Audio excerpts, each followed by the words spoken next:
Hello, everyone out there. Welcome to Gym World Worldwide. Today, I'm your host, Mateo Lopez. John Franklin is out playing pickleball, if you can believe it.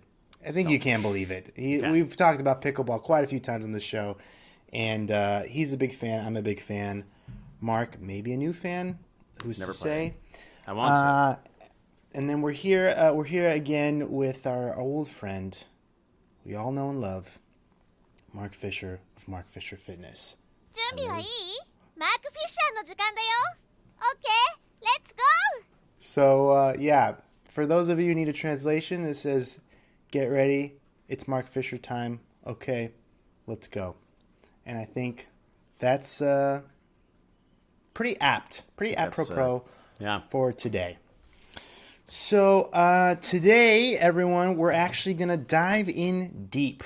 We're going to get a behind the kimono view of what really goes on over at Mark Fisher Fitness. You know, I want to know the story, where we came from, how we got here, and also, I feel like people ask you to speak a lot on various They do. stages, in various capacities, on video, in live person, real person situations. Why is that? Why is that, Mark? You got me. Although it's yeah. I mean, you'd have to ask the people that ask me to do all the speaking. I would suspect, if I had to offer a hypothesis, it is probably because Mark Fisher Fitness has done pretty well.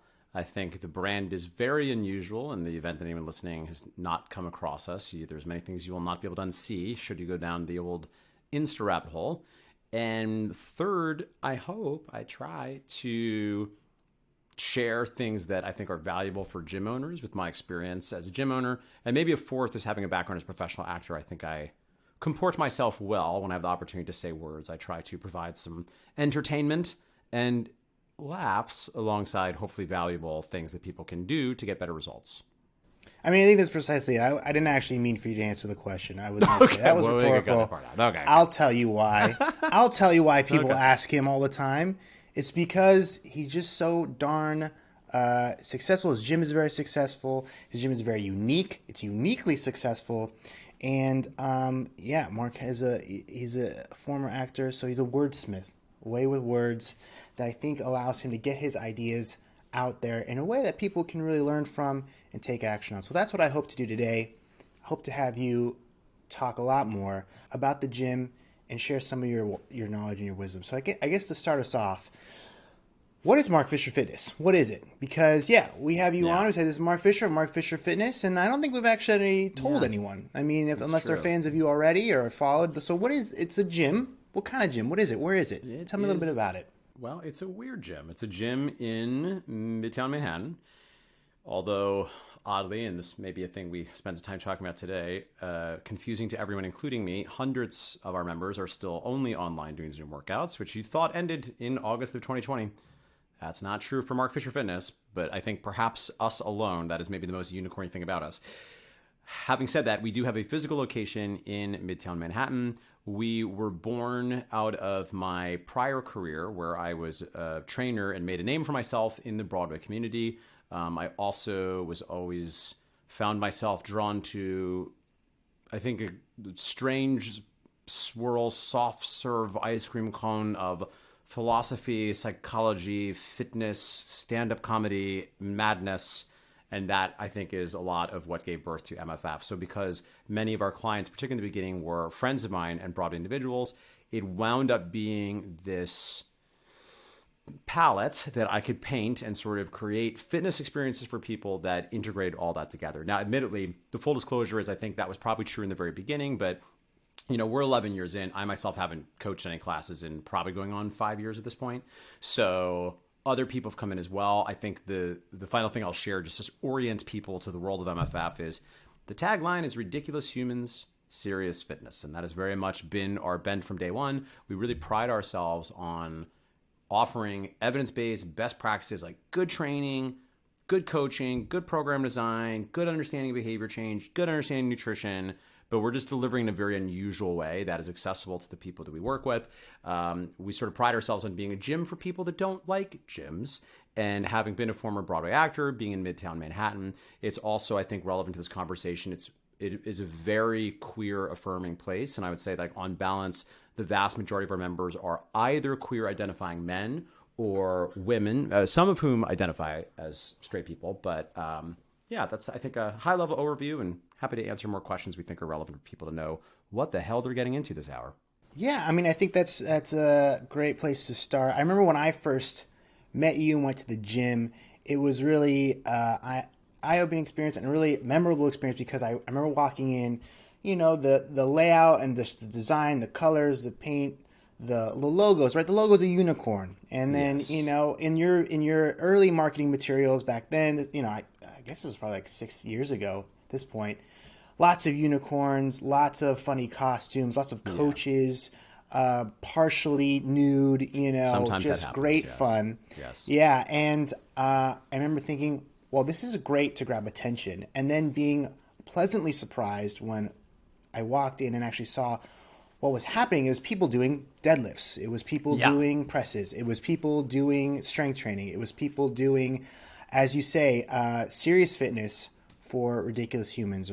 So, you know, I thought it was just a wonderful, magical place because you're being yourself and authentic and zoning in on a niche that is, I think at the time too, underserved, still is in some ways, but offering just amazing, legitimate training services as well. So I just thought it was really eye-opening to see that. I guess you zeroed in on this niche first, right? Yeah. It was kind of My people. Broadway my pals. people. What was the front end offer back then, and has it changed over time? How did you get people in? Because I remember when we went, it was like a 6-week challenge. Yeah. I don't know if it still is. What was it at first? How's it changed? How's it evolved? Yeah, you know, it's interesting because it still is and it isn't, in the sense that in the beginning, that was the only offer. The front end offer was a 6-week challenge. And keep in mind, we launched this, I started selling this at the end of 2010. So this was a long time ago at point. So this predated everything. We never did the free 6-week challenge, which didn't happen until many years after Snatched had happened. And in fact, the program, which we call Snatched in 6 weeks, which is like cheeky, but Snatched, if you're not familiar in our community, is a synonym for like ripped or like fierce looking, like your wig looks snatched, hunty. Not to be confused with the Olympic lifting movement. Not to be confused. It's very different. But And I was very aware of the Olympic lifting movement and other things that is a euphemism for. So being a cheeky person, I also like the alliteration. But really, that program came right after I started doing group training, because in most of my career up to that point, I had very much been an asshole. I had very much been an asshole, where I was like, group training, you can put lipstick on a pig, but it's still a pig, right? Group training sucks. Right. I'm a personal trainer. I do the functional movement screen. Group training sucks.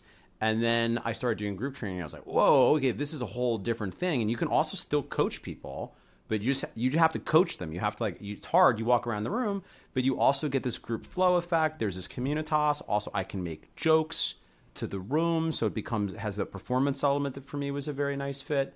So the Snatch program was born out of me thinking, okay, well, what if I put together an actual program for this?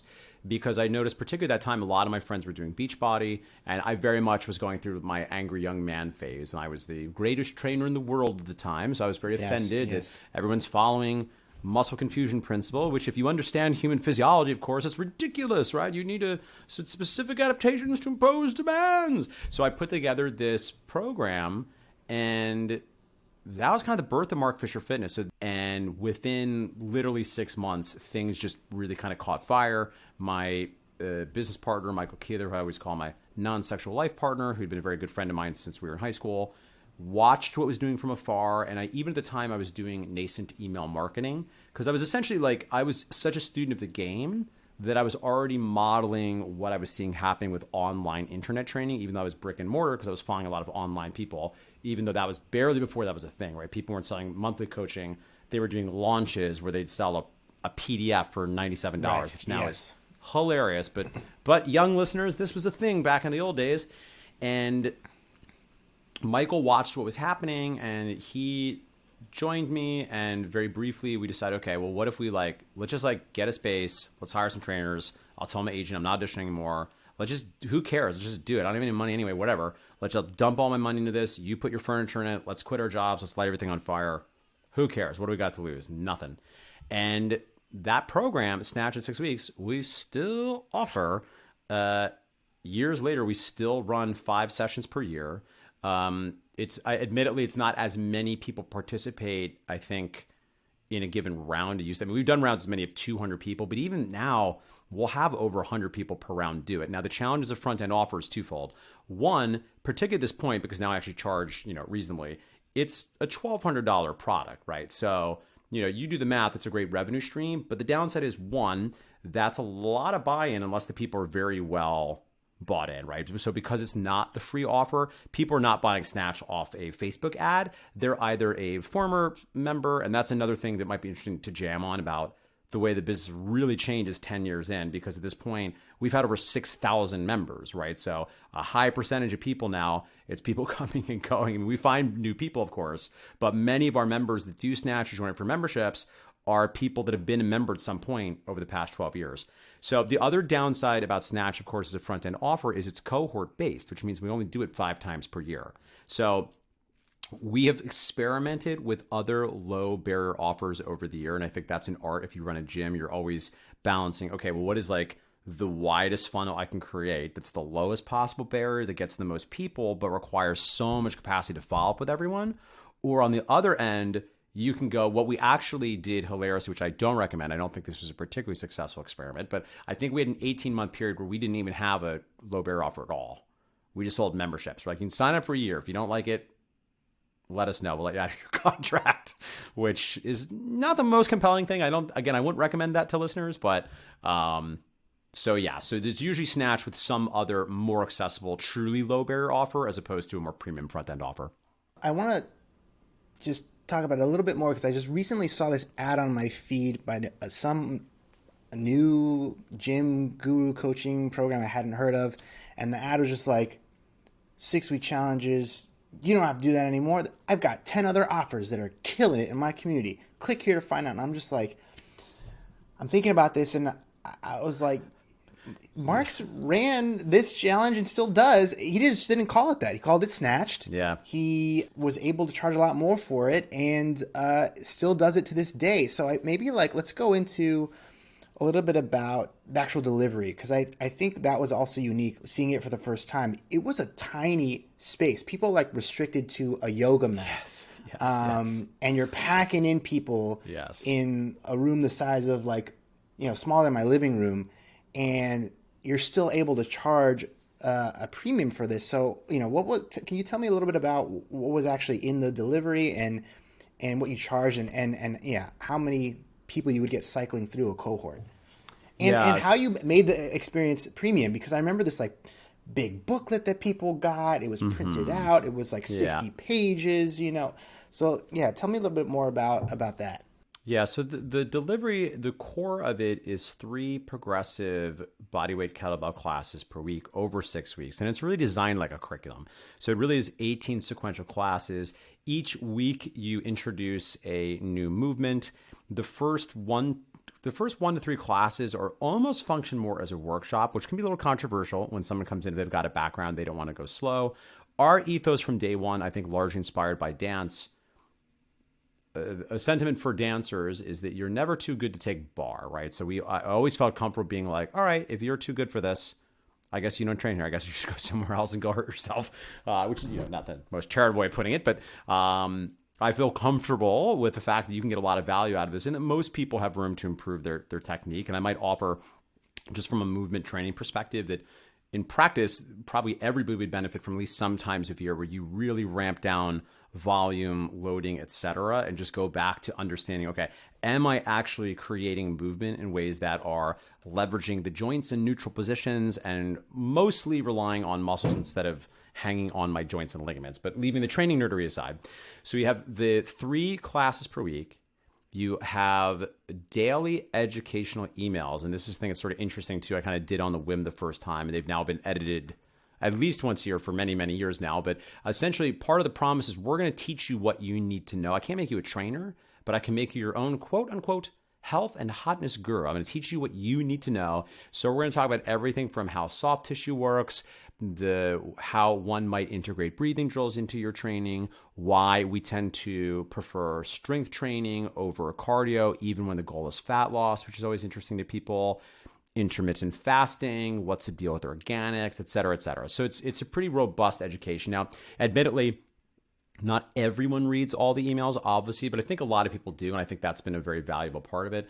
There's also nutrition coaching. So in addition to as you mentioned, there's a book that they get. We ask them to read in advance, and I think about maybe 4 years ago, we finally did the very smart thing was we rolled out the 1,000 word, hey, you're not going to actually read anything and you don't want to sign up for a college course. Just do this because I know you're not going to read literally anything. Just do this thing. And that's actually been an amazing, I think, addition and made it be even more effective because now there's this different track. If you don't care, you're just like, make me beautiful. Okay, well, do this. Right. So there's pictures in this one. Look. Yeah, I mean, it's literally like 1,000 words. I was like, I got it. I'm busy too. I understand. And then they get nutrition coaching. So we've over the years modified and developed some, not particularly. I don't think there's any particular magic in it, but we have some proprietary macro formulas. If individuals choose to do counting macros, some people choose to do based on principles. So again, we're very client-led in that approach. So they're also getting weekly check-ins for nutrition coaching, where on a weekly basis, we're assessing how is their nutrition going, how is their sleep, are they hitting their workouts, and then what kind of results are they getting, right? Because some people, I would say probably the majority are looking to lose fat, but there's plenty of people that just want to kickstart their fitness and it's not as important to them. That's fine. So this particular program, we're not going to hunt you down and make you fill it out. Again, it's kind of on you. But the reality is, you got the workouts, you got the nutrition coaching. There's some front-loaded work if you've never counted calories before, never cooked your own food. But it's kind of hard not to win, right? You're going to definitely see some movement in this outside of, there's of course the occasional outliers or percentage basis. You're going to find individuals with undiagnosed hormonal issues or undiagnosed allergies or things like that. But on balance, it's going to be very hard to lose if you're in this. And of course, the other piece of this, which is the magic in the bottle, which admittedly there's always variance, is the communal experience. The communal experience, which over the years, I think we've, to our credit, been able to even systemize even further rather than just hoping lightning is a bottle and finding ways to integrate theme days or things that essentially leverage the people that are the most extroverted in a given session to become a leader and rally everybody up. And again, like I said, there's variance there. It's like you can't make your kids be friends at school, right? You can't like, Billy, Tommy, you're going to be friends now because your mom and dad are friends. Be friends, right? You can't really do that. These are adults. Some people are there just to work out, I always like joke in the beginning of Snatch, I think the final element I'll share about fulfillment is they get the Snatch foreplay workshop. I teach them, we do a little foreplay together. And in that workshop, one of the comments I'll often make is, particularly now again, if somebody's coming in, they already understand what they're doing. It's very rare somebody comes in off the street and buys this without having done a lot of research. And it is interesting as I almost have to work to make space for the individuals that just want to lose a few pounds, right? Making like it's okay. Like some of you just want to lose a few pounds. That's fine. Others of people that do Snatch are going to have a life-changing experience. They're going to quit their job and get a divorce, which is going to be amazing for them. Their marriage is over. They have to find a new career, truly life-changing. Yes. But, some people I don't know, they just want to learn about eating some protein. So it's been interesting. We almost have to play against an expectation that this has to be this communal experience. I'm going to meet my new best friends in New York now. And again, that happens sometimes. That's super, super cool. But I try to, not lose sight of the fact it's not actually a church. It's a gym. It's a gym and you're paying me for a fitness service and I'll give it to you. So I guess to recap, you're packing in a lot of value because it's not just the training, but it's also a lot of the educational kind of material you're providing to them in a very cool way, in a very packaged and valuable looking way. And on top of that, you're continuing to communicate with them, giving them this information, giving this value. Simultaneously, you're finding ways to foster community by leveraging the people in the group who are already kind of, as you say, extroverted and down with the cause already. And that community will undoubtedly, lead to retention and conversion into people who continue to stay. 100%.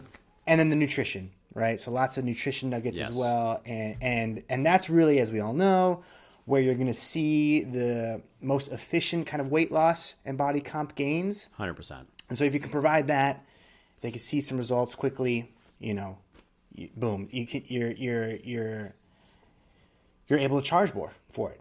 Yeah, So, 100%. 100%. So how do you actually get people? I know the marketing for y'all has changed. You've been in the game so long that you have tried many different platforms and gurus and ways of marketing. So actually, before we do that, how much money have you guys generated, would you say, from the Snatch program? I'd have to sit down and really think through it, but I mean, at least north of 6 or 7 million, maybe closer to 8. Yeah, I mean, how much do you guys bring in per year? It varies. I mean, I think we've done 30 million over 10 years, so like crudely 3-ish. There have been years that were above that during like the peak times. Post COVID, things are a little bit lower, but yeah, overall, always north of 2, except for our first year. And then sometimes up into like the mid 3s. So, And the square footage of this place is not huge. It's not a it's warehouse. like 4,000 square feet. Yeah.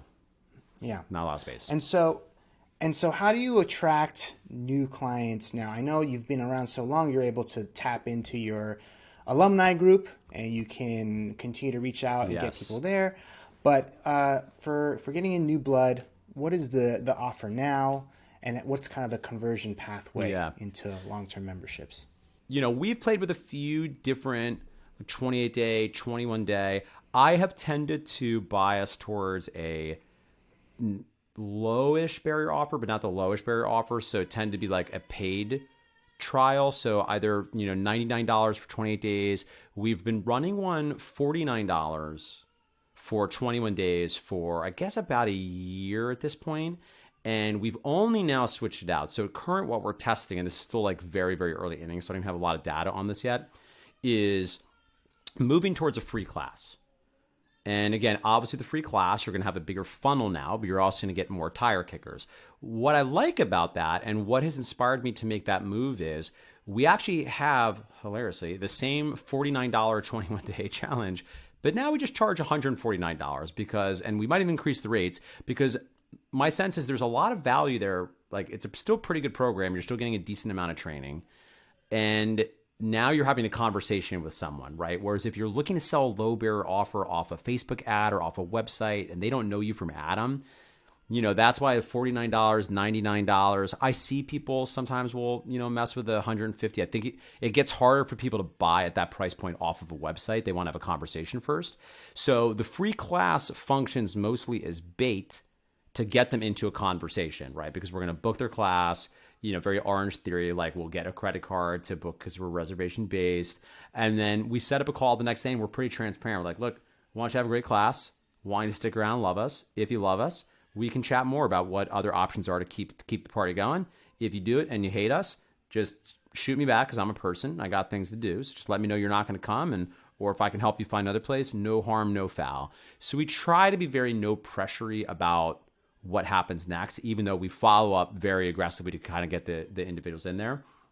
Because, now here's the interesting thing about that path, right? If they do the free class, we have another conversation, and then that can go broadly one of two ways. If we think if they have a real need to make a change in their life, we now have like a very high ticket offer that we can sell them into, right? For a lot of individuals, it's not the right fit if they don't have discretionary income or they don't have that need, right? If someone's like, why do you want to work out? They're like, I don't know, I just want to work out. Okay, but all right, but why? What underneath that? What sort of outcomes? How's this going to impact your life?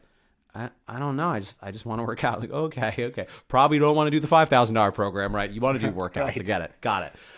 And that situation. Who can we talk to that this is going to be, do you have someone going to hold you accountable? How will this affect your relationship with your kids? And like, well, I just need to. Like, I don't know. My daughter's son is supposed to work out. So I guess I'm going to work out, which is, again, totally cool, right? I love those people. I get it, right? That's like a largely who I'm serving. I'm not looking for everybody to, I think one of the things that makes me, I just question, I think if some approaches to fitness and sales marketing, where the a priori condition of society is that your clients are broken, They're broken, desperate, fat people. And if you don't personally save them, they're going to die. They're going to be miserable and they're going to die. And it's literally up to you. You have to hold up the mirror and have them admit this to themselves. And then you can charge them billions of dollars. And not only that, but all your competitors will also kill them because they're not as good as you. So you have an obligation. If you let them walk out, you have personally signed their death warrant and are responsible for their imminent death. And I think this is so dysfunctional and so self-serving that if I were an easily triggered person, I think it could trigger me because I just think it's a horrible it's first of all, the incentives are so fakaked. Like it's so clear, like I'm getting myself into this completely sociopathic mindset because it's what's going to serve my best financial interest. And the main thing human brains are designed to do is not actually see our less pro-social motives, because in the individual's head, they're like, no, I'm going to change 1 million men and women's lives. And it's like, okay, cool. That's cool. And again, like, listen, I'm not saying like that's not also true. I am for a real clear accounting of one's motivations and incentives when we make decisions in life, right? But admittedly, hard to do, right? We're not wired to do that very effectively. So at any rate, back to the low bear offer. So we can either move them into that, but more often than not at that point, now we're going to sell them into the $150 version of the 21-day challenge. And then at that point, they're going to really get to try small group personal training. They're going to get to try our classes. And admittedly, this is, one thing for gym owners listening that is a thing I really recommend you not do. And in fact, in my subsequent businesses, I'm doing differently for this very reason is, we're in a little bit of a pickle because we're offering too many things, right? And nothing makes me more sad than when I see somebody look at MFF and they're like, I'm just like you. I was killing it with small group personal training, but now I've added classes. So I've moved to an even bigger location and tripled our overhead and hired more staff. Now I'm really going to kill it. And I'm like, no. So, complexity just doesn't scale, right? It's interesting. Sometimes people will ask, I think, a fair question. Like, they're like, well, why isn't MFF a $50 million business? You're so hot outside the gate right away. And the honest answer is what we do doesn't scale. The business we have doesn't scale. The avatar. Let me tell you a story about the Bowery location. Yeah. And admittedly, Bowery in retrospect, was a number of things would have made that better. So for listeners, we had a second location, which we closed down during COVID, in part because it was very clear that they were not looking to play ball with us. And to my credit, I was like, everyone's saying this is 6 weeks. This is 2 years, everybody. This is like, not an epidemiologist over here, but this is going to be real bad. And I was right. It was very bad. So we yanked the plug on that. But that location had never been as profitable as we want. So it's also that thing, too. It's like, all right, well, we're making, X extra. But if, like, not that I'm over here counting pennies, but like, yeah, but if I'm only getting like X, like, why am I even doing this? It's a lot of extra work. What's the point? I'd rather make like slightly less money with like way less complexity in my life.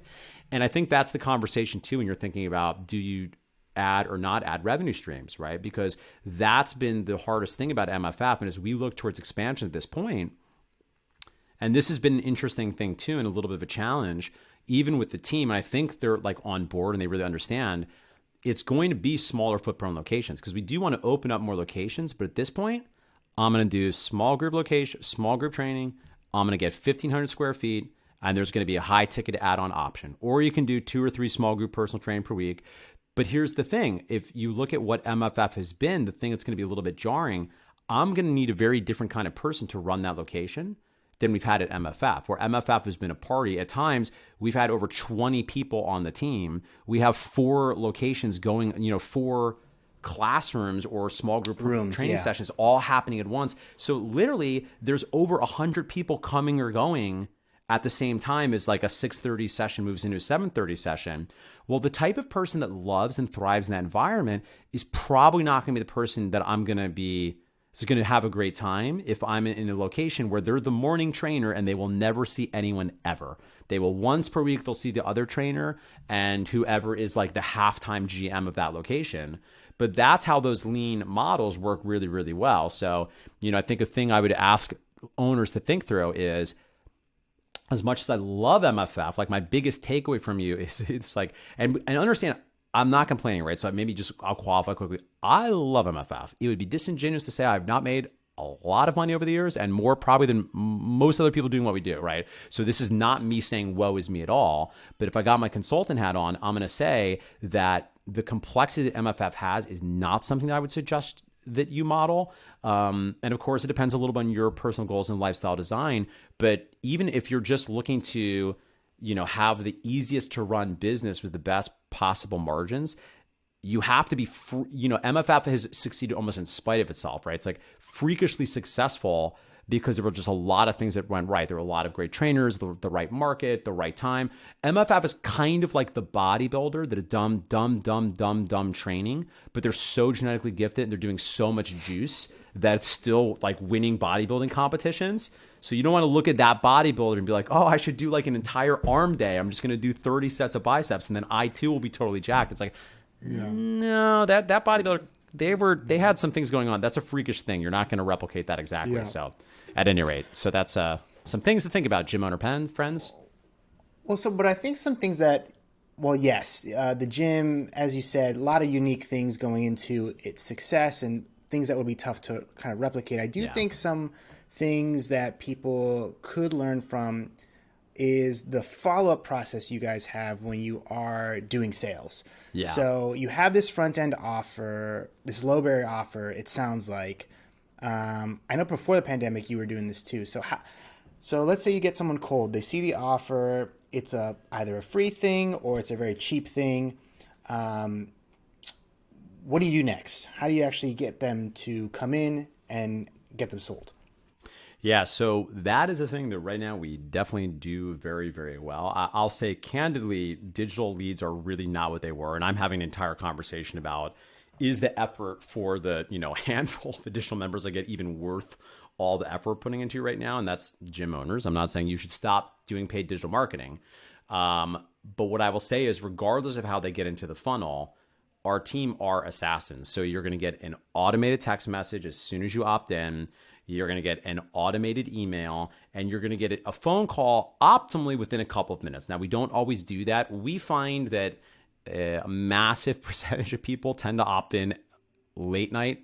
I guess it's the thing, it's the infomercial thing, right? It's like that's when I'm scrolling through my Facebook feed or, I'm like a second martini in and I'm just mindlessly scrolling through my inbox. I'm like, okay, I'll do it. I'll sign up for a call with the unicorn chat with a unicorn person. So in practice, we find, unfortunately, we don't really get to hit that all the time, but ideally we'd call within 5 minutes. We tend to do a double call, right? Because most people are on do not disturb. Dial.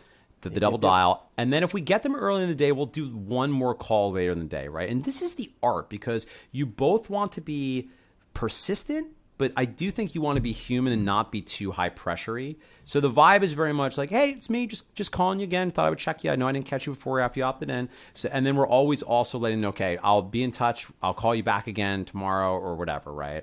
So, and the exact formula for how often we follow up, I think we're always tinkering with a little bit. I think on balance, it's just a lot more than most gym owners. I think the average gym owner just doesn't understand how persistent one needs to be, right? And persistent is not high pressure. Persistent is not being aggressive. You can be a human the whole time. You can even acknowledge in your emails, your text message, your phone calls, however you do that over your, let's say 2 weeks, whatever your follow-up sequence is, you can acknowledge like, hey, I want to acknowledge, I think I'm maybe being a little bit annoying here, but I wanted to follow up again because you did opt in and this is what we do. We help people. We're coaches. So I hope you'll forgive me. I'm going to follow up again in 2 more days, blah, blah, blah, or like whatever it is, right?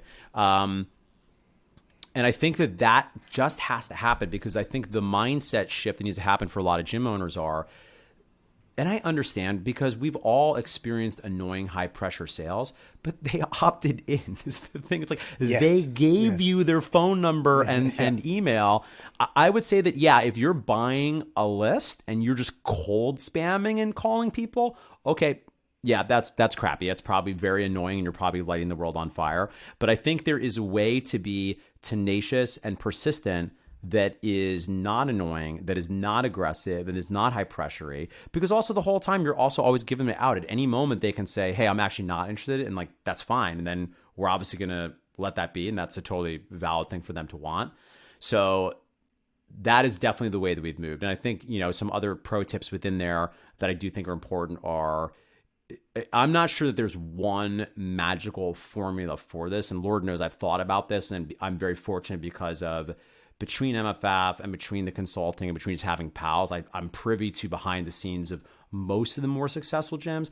And at this point, I'm pretty confident saying that there's not like one true path, but the thing that is a non-negotiable is those first couple of weeks, particularly the first couple of days, you will have to follow up more that feels intuitive to you if you've not studied this. And you have to just get comfortable allowing people to tell you no. And you'll also listen, if you're doing digital marketing right now, more real talk for you, you have to get comfortable with the fact that a lot of these individuals will not have heard of you.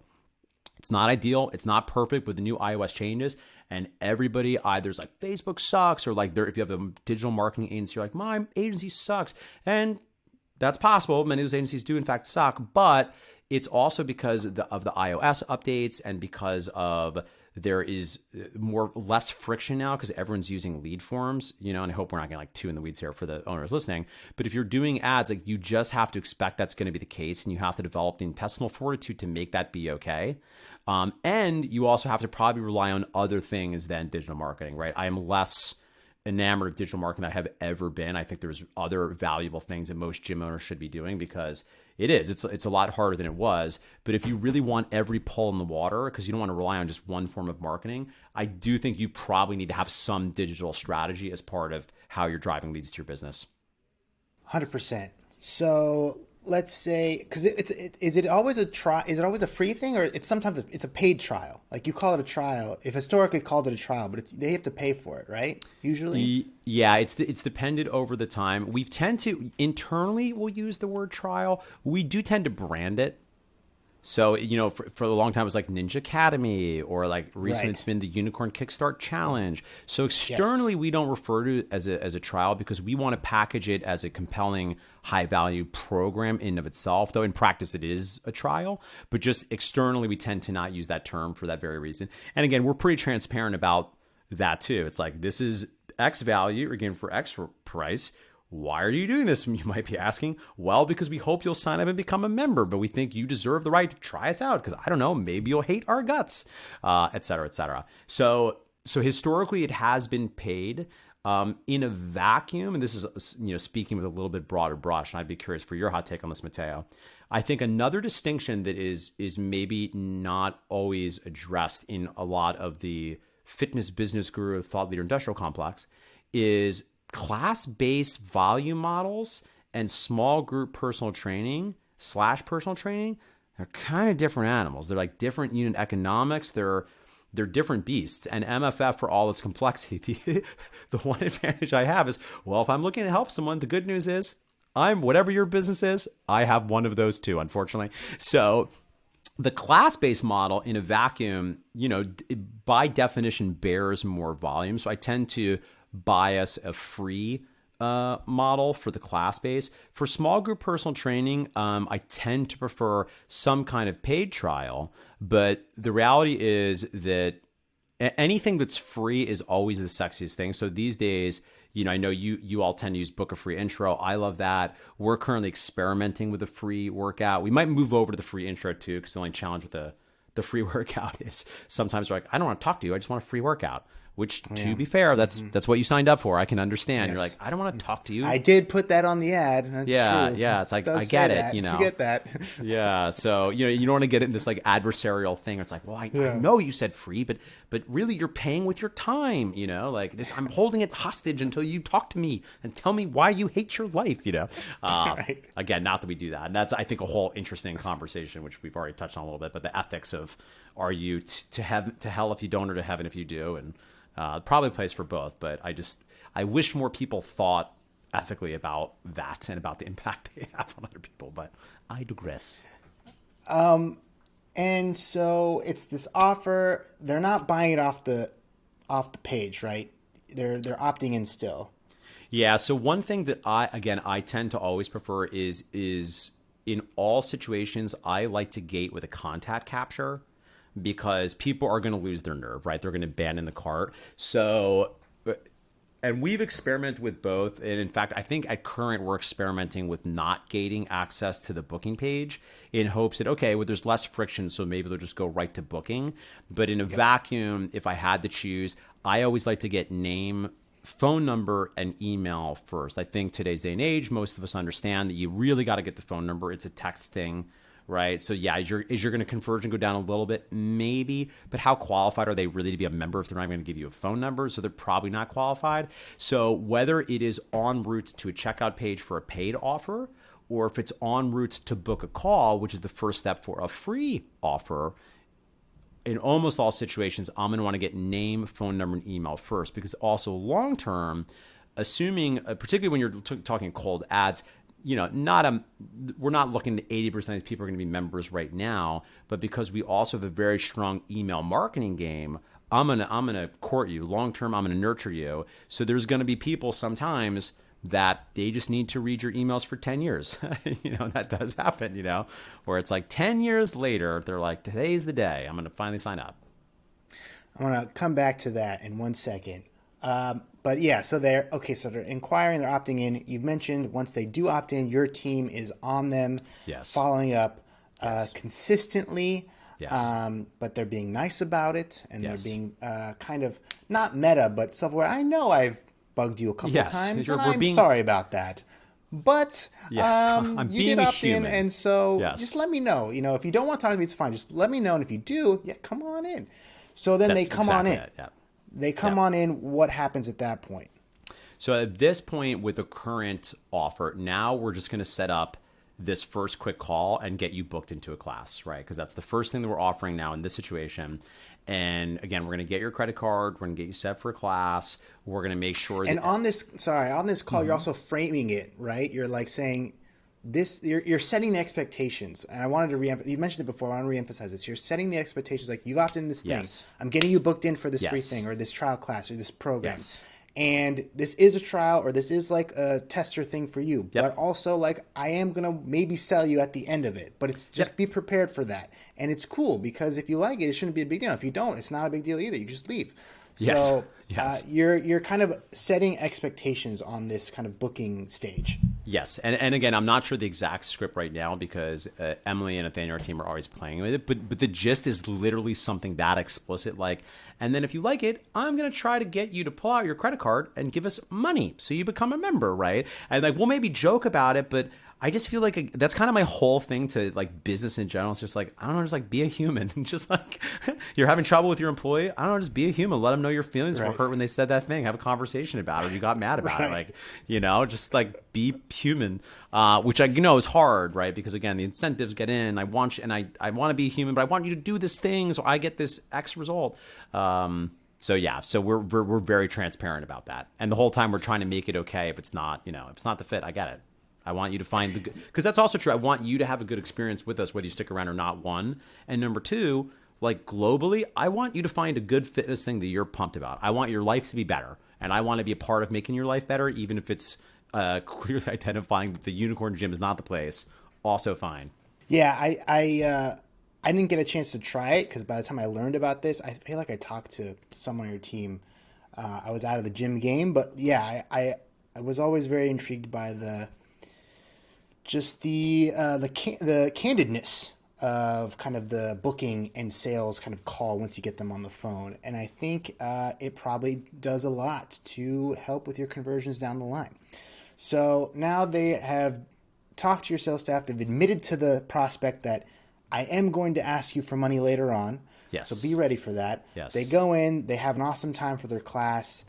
How you get them into that high ticket package at the end?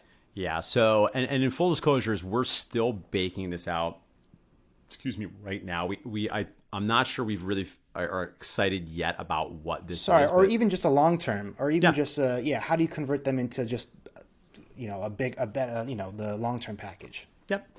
So after they have done the workout, now we have a more substantive conversation to just go a little bit deeper. Okay, like, why does this matter to you?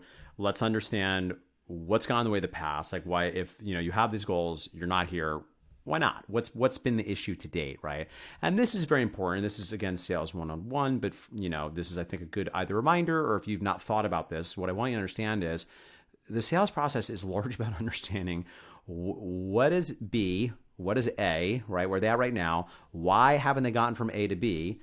And then building value for what you do and explaining in the words that they used why your services do that exact thing. Now, and I'm not saying you make things up, right? Because if someone comes to MFF and they're like, well, I'm really hoping to be, I'm training for the Olympics in the bobsled, so I need some very specific training. It would be disingenuous, like, well, with our general kettlebell classes, But on balance, the things that we tend to hear are, I'm not motivated, working out's not fun, I try and I can't stick with it. And then we have specific talking points based on what they say, where we're only focused on the things that they've told us that they care about and explaining how what we do will solve that problem for them, right? And I would note, I want to reiterate one more time, a lot of people talk them out of the sale because they just start talking about like all the things, right? You don't need to build value for all the things. There's a lot of cool things you can do, but if they didn't mention it, they don't care about it. Don't even bring it up. It's like, you don't even have time. They just talk to them only what they care about. That's like my one high level like pro tip for you. So I mention we have these awesome saunas? It's like, I didn't ask for saunas. Yeah, totally. And I think like you almost have to, this is another thing too that's interesting for gym owners I want you to think about, that is an advantage MFF has that I think you have to work around in smaller facilities, is you got to get reps doing this, number one, in the first place. And number two, you have to stay sharp, right? You get rusty because you don't have a lot of lead flow. You can run into some issues. If I'm only doing these a couple times per month, if I'm in a real bad month, you start getting kind of awkward. You're not as like lubed up, and you have to stay sharp with this because you almost have to go through the awkward, kind of insecure, I'm not sure about this, I'm going to talk about all the things that are good, but ultimately you just have to talk about the things that they care about, right? So back to MFF's funnel. So based on what's going on with our Growth Squad members' conversation, if they can tell there's a really meaningful thing here, the conversation is going to kind of go in a different way because now we're making a bigger sale. We are going to, in ways that we find ethical, do a little bit of holding up of the mirror and like, let's really like talk about what's going on for you. And then like sell the hell out of it, because ultimately when you're selling a high ticket, what we can say is, look, if, all things being equal, this is the best program. This is the best program. It's literally unlimited of everything we do. This is the culmination of Mark's entire career. You're going to have a coach you're talking to every single week. They're going to prescribe exactly which of the services to do and when. They're going to show you exactly how to eat. You get daily accountability. This is actually the easiest way of achieving results. It's not going to be easier than this because we're just going to hold your hand the whole way. There's literally no way you're not going to succeed with this, right? So that's a big fat offer. But again, someone's like, I don't know, I just kind of want to work out. Okay, all right. Well, we do have this one program, super valuable. I want to let you know about it. And I'm going to say, we're not going to do that. So we'll even mention it because we want to anchor it. We want to anchor it like, we have this amazing program for $5,000, but like, I'm kind of reading you as like, that's not the right move here. So I'm going to suggest let's not even do that, because that's another little micro pro tip in there is, I'm always looking to anchor. So understand, humans don't know value objectively. There's no objective value. It's all contrast, right? So we'll often do things at the beginning of our sales. I can't remember the current version of the script, but things like, well, you probably know that personal training in New York City is $100, $150, sometimes $200 per hour. So I'm trying to get them to think about that and anchor it right then and there before we even move into what the sale is. So if you come in and you're like, oh, and for you to do what I think is best for you, it's only $130 per week for 2 small group personal trainings and 1 class per week. Amazing value, because they've just been anchored at this higher price point. They're kind of ready now because at the beginning of the conversation, it's not that you've got them on guard, but they're anchoring towards that higher price point, right? So at any rate, like I said, if they don't go into the high tick, which most of the time they're not, now we're going to sell them into this more expensive Unicorn Kickstart Challenge. And I'm not quite going full quote unquote marketing liquidation, but it does become a profit center at this point, right? And I think there's actually a world where we zhuzh up this program a little bit and maybe move towards a play that I know you've run in the past, and maybe make the trial is like $299 or $249 or $349. Because at the end of the day, if someone can't spend a couple $100 up front with 100% money back guarantee for an actually good program, I'm going to question, all right, is this really the right fit for you? I mean, look, we start at kind of a couple $100 a month. if you can't start with this program that, and again, it's similar like Snatch, we'd have to titrate it. Is that a word? I don't know. We'd have to calibrate it to the amount of money that they're paying. But ultimately, that starts to matter, right? And that's part of why a lot of people that do the 6-week challenge really love that move, is because in theory, you're having your cake and eating it too. Because if you're selling, $600 up front, if you're getting, let's say, 15 of those per month, okay, well, you do the math, that's like $9,000 you're getting in. That's going to more than cover any cost of Facebook advertising, any agency fees. And as a rule, listen, I think there's different approach to this and reasonable people can disagree. Listen, I tend to be more of a volume game, right? Keep in mind, I run a class-based facility. I'm in New York. I got a big staff. I can run with a more volume play, but I think for people listening, if you have smaller facilities, there's probably even a larger argument to be made to having less trials, make them more of a premium offering and do less of them. And then you just have to murder fulfillment, right? And that's the one thing that, notably we haven't discussed today that maybe we'll just say briefly to qualify as, it's all for naught if your trainers suck, if the experience is bad and your space is shitty. So that's probably obvious, but I'll say that out loud too, because, as I think as much as MFF has really developed some competency in marketing and sales, that's the thing that's like hard to exactly replicate. It's like, well, I don't know, just like my trainers are awesome, right? And like, I know exactly how to replicate it, other than like I made some pretty good choices, made a pretty good place to work, paid them, not incredibly well, but like pretty good for the market overall. Made a cool place that also has some cachet, both in New York and in the fitness industry. So those are all things too I want to just name here for anybody listening, in case they're trying to replicate any of this. Probably goes without saying, but now we've said it, so there. So that brings me to kind of my next point. You have done something quite unique, built a gym that's very successful. People fly you out to talk about it. And now gym owners are paying you for advice. Yes. What's the most common number one problem people are coming to you with and asking for you to solve? And then let's start with that, and then I have a follow-up. Yes. It's money or time is really what they're asking for, right? Now, it might be, I need more leads, or it might be, I need more members. I mean, that was a setup. That was a sneaky setup. I think people often are like, I need leads or more members. And it's just like, it sounds like you just need some money. So maybe let's find some ways to get you some more money. And then we can really figure out what the problem is, right? Yeah. And of course, they want to make impact too, right? But you'll rarely have somebody... I don't think this has ever happened where a gym owner is like, I'm hiring you because I think I can make a bigger impact on my clients' lives. And I don't think I'm making as big of an impact as I could. We want to do that too. And like I said, I know this is like, I'm coming off like wildly unromantic to be like, let's just be honest. You want to make more money, and that's okay. You're not looking to do it at the expense of your integrity. Of course, this is in a perfect world, in a well-regulated capitalist system, right? There'd be a high correlation between the value you're adding and the impact you're giving versus what you're receiving financially. But yeah, that tends to be the thing that most people need help with, for sure. And so for those gym owners who are, hey, I really need to unlock some time. I really need to unlock some money. I need some more members. What are the easy wins? I feel as though something that you're very gifted at is what you mentioned before, was kind of the email marketing side of things, and tapping into kind of your existing network list or people that you've already come in contact with. So what's the best way to kind of do that and just get the ball rolling? Yeah, so this is the easiest win. This is the move I do almost all the time when someone's like, all right, I need cash now. First, I'll be checking in to understand, do you have a contact database? Have you aggregated a contact database of people that are currently clients, have been a client at some point, are a prospect of some kind, which you have to define those terms. But let's say that means somebody that's not been a member with you or not been a personal training client, but you've had some explicit interaction about your professional services. And then for greener businesses, I'd even say family and friends are another bucket, right? Because ultimately, I think you should be in touch with anybody you'd say hello to in a grocery store.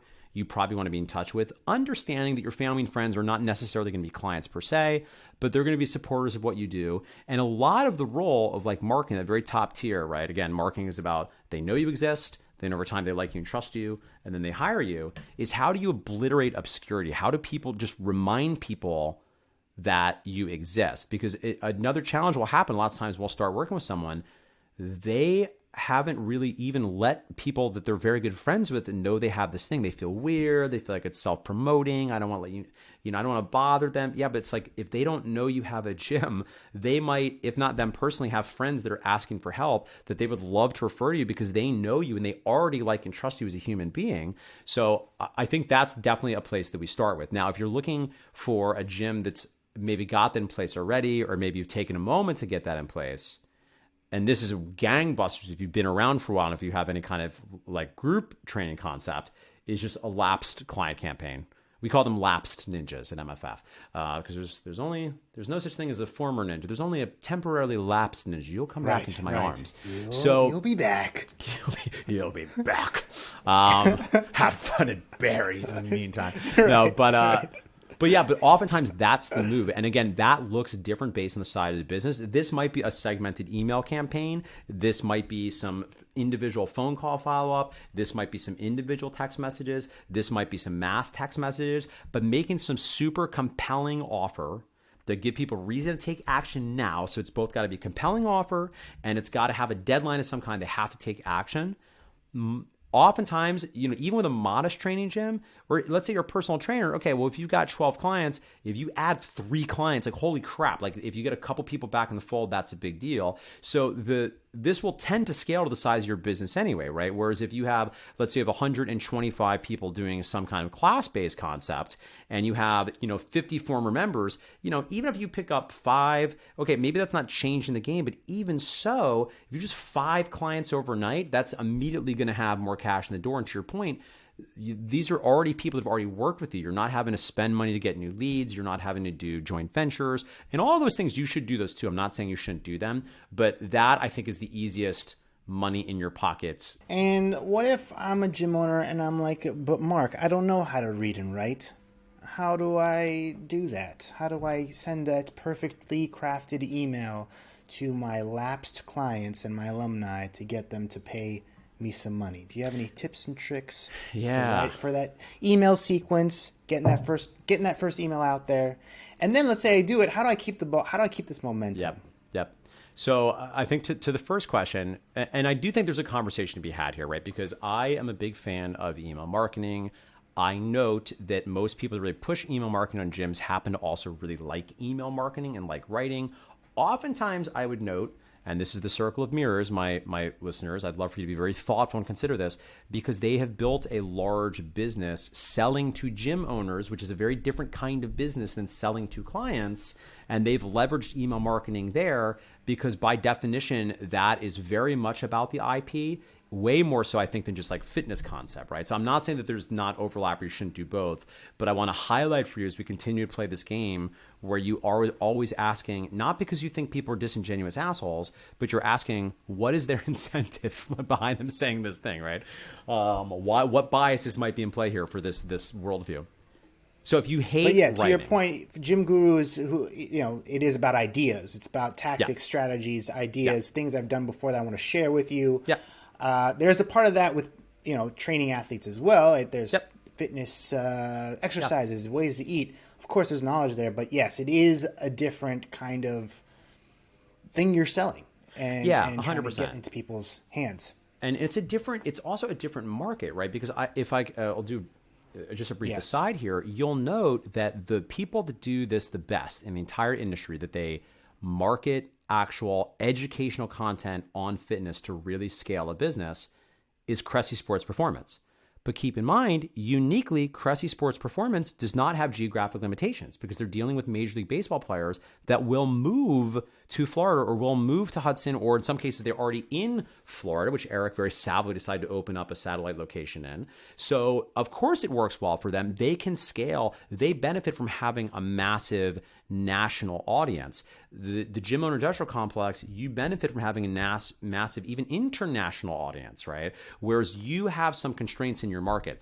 Now, again, I want to qualify very hard. I'm not saying don't do email marketing. I am saying that it is a consideration. And specifically, to go back to the question, this means that if you absolutely despise hating writing, that might not be the thing you go all in on. There might be other things that are better uses of your time. I do think at the minimum, you want to be showing up in emails inboxes somehow, some way. So maybe you're an Instagram person. You'll probably need some kind of content somehow. And again, it's hard to advise on this without knowing more of the specifics about how much time you have, what your interests are, etc. But in this particular example, presumably you write well enough to put together a truly literal, like 2 to 3 sentence email, like dear name, if you're doing through an email service provider and you can do the name field, want to let you know, and you give them a reason why. So there's no like marketing thing for you. Like, what is the reason you're asking them to do it? As you might know, we're getting to, summertime is coming, and I would love the opportunity to have you back in here and make it easier for you. So whether you decide to stick around or not, I just love to see your face in here. So whatever, if you sign up by, the end of next weekend, you can come back and choose any membership for $1 for your first month.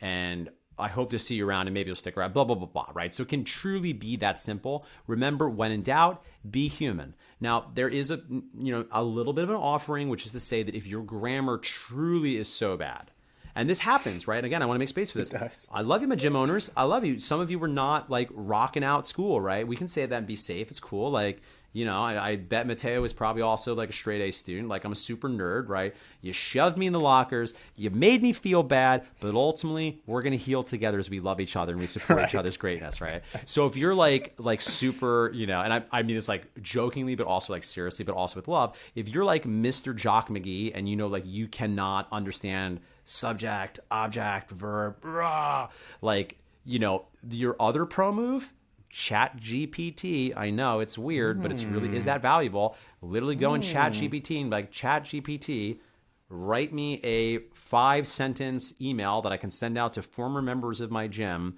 with this particular offer, inviting them to come back. Now, I have to say, as I say through, if you can write the prompt, you probably can write this very simple email. But if you can be specific enough to get it to spit out what you want, probably, you can probably be specific enough to tell your alumni you want them to come back. 100%. But yes, it is helpful to get the kind of juices flow, the creative juices flowing, right? If you're just staring at a blank page, put something into ChatGPT, and you don't have to use any of it, or you can use a part of it, or you can be like, ChatGPT, that was dumb. I'm going to write one that's better. And boom, your problem has been solved. 100%. You have your email. Yeah, and honestly, if you want to do more email marketing, you don't writing, like ChatGPT can be part of this, right? So the way I would offer, I haven't had a chance to watch John's webinar on this. I'm looking forward to it. I assume there might be some similarities here, but basically I use ChatGPT like an intern. Like if I'm doing a writing session, ChatGPT is my intern. I'm going to give ChatGPT an assignment. I'm going to write something else. After ChatGPT's done, I'm going to look it over. In some cases, the intern did great. I can use it basically wholesale. I got to markify a little bit because I'm weird, right? But for the most part, I can copy paste. Sometimes I can't use it all. Sometimes it just jogs my brain and gets the party started. And there's something about the structure that helps me start to write. So that is, I think, a thing. If you're not a writer and you want to just be in your inboxes on the regular, you might want to consider. Because I will say this, if you're looking to really market your business, it's not the end all be all. Some people are not email people. It's going to be annoying for some of you. It does take some time, but you have a truly captive audience, right? So, and that's different than organic social media, right? If you're on Instagram or Instagram is probably the main one. I'm not seeing people like killing it on TikTok or certainly organic Facebook at this moment in time, but I hear tell some people do. But at any rate, those platforms just don't make it as easy to click the link. You can't do you can do direct offer, but you're not going to get seen by as many people. So I would say that that's probably all you need to do for that email is like, don't make it bigger than it is. Even if you don't like writing, just think about what the offer is. And again, when in doubt, just be a human. There might even be a world like hashtag like, sorry, my grammar's so bad. Sorry, I got a D in, Mrs. Mulberry's English class when I was a junior in high school. I could barely write, but I know how to train people, right? And then again, depending on the scale of your business, you might also do a little bit of hand-to-hand combat here, right? You might be doing some individual texts, maybe some individual voice notes, right? If you have a smaller business, I think some people get a little too quick to move away from their iPhone for some, platform like TextMagic or Go High Level. Well, if you're a smaller business and you're just doing it on your own, I don't know. And there's probably another conversation we can maybe have someday about gym owners and boundary setting, because I know that's a little of an art too, where people are like, well, I don't. They tossle between like, I want to be there for my clients, but I don't want them to have my number. I'll do anything to help you succeed because I need the money, but I need you to leave me alone. You know, so I find that, and I can't say I'm perfect at this all the time. I'm lucky Michael Kier is one of the best I've ever seen, so I got a great model. I kind of feel like boundaries are sort of my responsibility, not other people's. Like it's kind of, I'm the one that sets the boundary. Like if you want to like email me or text me at a random time, it's up to me to not feel like I need to respond right then and there if I'm not at work. But anyway, tangent. So yeah, I think that's probably my best recommendations for how to run this play and get some butts in the seats. All right. Well, I think that's a lot. I wanted to get to how you're able to still just run an online program and making money from it. But I think that's a great topic for another episode. Next time we'll talk all about how MFF survived during COVID and how they're still using some of those strategies to thrive today.